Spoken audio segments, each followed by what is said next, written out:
All right, welcome to Regents Review homework number 8. Number 1, when solving the equation, Emily wrote that as her first step. Which property justifies Emily's first step? Well, we have to think, okay, what changed here? All right, and when I'm looking at what changed from the first to the second one, I noticed that at first I had this -9 here, and now I don't. And then over on this side, I used to have a +7, now I have a +16. So that means I had to have added, or she had to have added 9 to both sides, okay? When you add 9 to both sides, that is the addition property of equality. Number 2, let h of x or h of t represent the height of an object above the ground after t seconds. The initial height of the rocket is, well, remember the initial height is the same thing as the y-intercept. And we could type it into our calculator, or we could remember that it is that constant term there. So 80 is our initial height. Number 3, if the domain of the function f of x is x squared is 0, 1, 4, and 9, then the range is, well, remember domain is the x values and range is the y values. So the domain or the x values are going to be 0, 1, 4, and 9. And the function is just x squared. So I'm just going to do this in my head. 0 squared is 0, 1 squared is 1, 4 squared is 16, and 9 squared is 81. So these numbers and only these numbers are the range. So answer choice number 2 is the correct one here. Number 4, the expression 3 times x squared minus 1 minus x squared minus 7x plus 10 is equivalent to, well, here we have to distribute and then combine like terms. So 3x squared minus 3 and then minus x squared plus 7x minus 10. And then combine like terms, I'm going to get 3x squared minus x squared is 2x squared plus 7x. And then -3 minus 10 is -13. So another answer choice number 2 here. Number 5 is a little bit of a long one. What are the solutions to the equation x squared minus 8x equals 10? Well, it's a quadratic function. So first thing I'm going to do is set it equal to 0.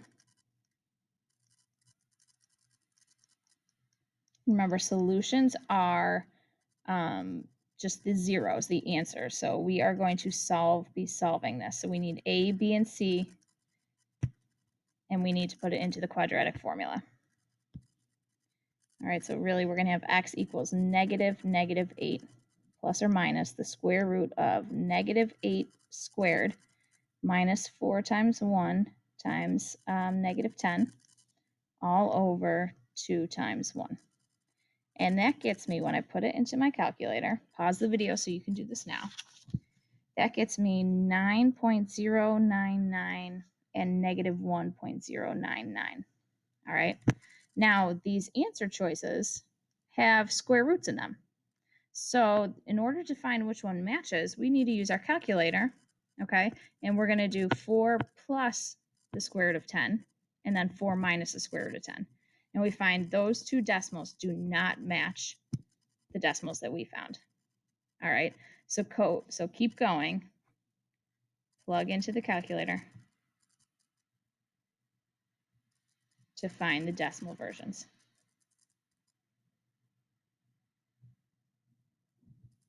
And find which one matches. I'm not going to give you the answer for that one. All right, number 6, on the set of axes below, graph g of x equals negative absolute value of x plus 4 minus 1. So remember here, that is under alpha window. Okay, and that's the ABS for absolute value.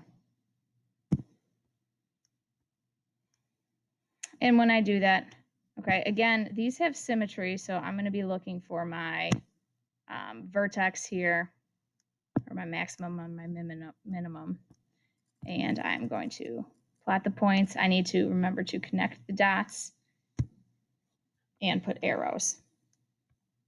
Number 7 is another quadratic formula 1. All right, 8x squared plus 20x minus 12. All right, when we do this and we plug everything in, we find some nice good answers, that x is -1/2 and x is 3. Number 8 is interesting. If the zeros of a quadratic function are -4 and 6, what's the equation of the axis of symmetry? So if the zeros are that means that came from the factor x plus 4 and the factor x minus 6. Now this is something we could type into y equals, which I've done here. All right. Once you're here, then we find the vertex.